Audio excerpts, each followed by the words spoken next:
Meghan's big fight with Doria caught on camera. Even her mother can't stand her diva antics. Remember the look that Meghan threw at her mother, Doria Ragland, when she cut into a conversation? Yes, that look. Scary. Jesus Enrique Rosas claimed to have spotted a sign of Meghan's frustration. At first, Meghan's face is quite relaxed. He began showing footage of the Duchess interacting with guests. There's no tension in her eyebrows or her mouth. She's just talking and using certain hand gestures to emphasize her words.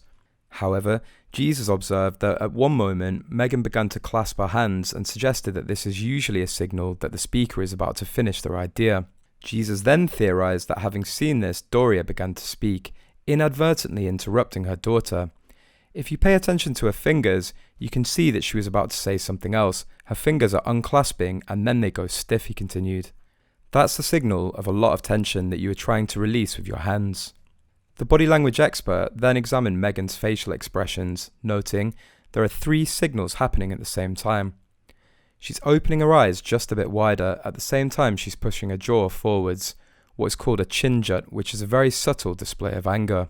What gives Meghan's emotions away is the shape of her mouth. Her lips are pressed against each other and almost completely horizontal, which is very hard to mimic. That's a signal of frustration.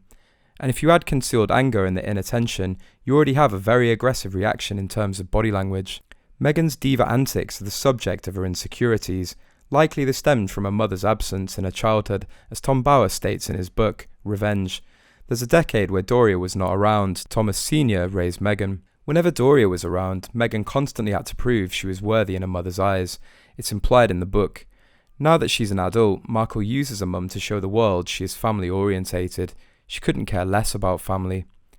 She certainly didn't care about her dad when he had multiple heart attacks and almost died. Also, she never cared about a foreign head of state who is her husband's grandmother who welcomed her into her family. We're aware that Meghan wants to be successful. Quite frankly, can anyone blame her? But she has to step on and discard people to do that. Moreover, she ditches her first husband, Trevor Engelson, and is implied not to have wanted to marry him. Also, she didn't want him to be the father of her children.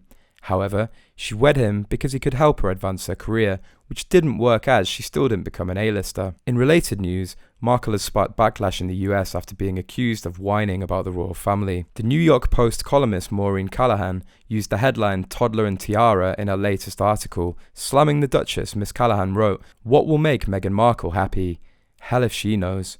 The only solace she finds from this existential torment, it seems, is sitting for fancy photo shoots and talking to friendly journalists. When the media has shaped the story around you, Meghan whines, it's really nice to be able to tell your own story. The article comes after Meghan released the 2nd episode of her Archetypes podcast and gave a 6,500-word interview to US magazine The Cut. In the interview, she said she was trying to forgive the royal family. She also said that Prince Harry had lost his father, Prince Charles, in the aftermath of their exit from frontline royal life.